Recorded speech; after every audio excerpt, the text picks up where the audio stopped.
O ayan, magtatanggal tayo ng bossing ng dry belt.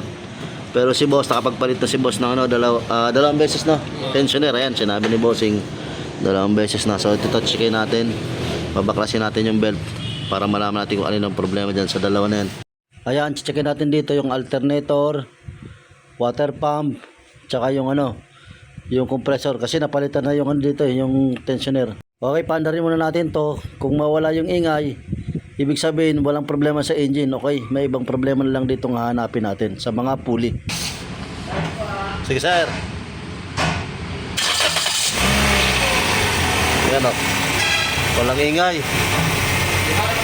Walang ingay. Wala ingay. Oh, walang problema sa makina to. Patay mo na. Okay na yan boss.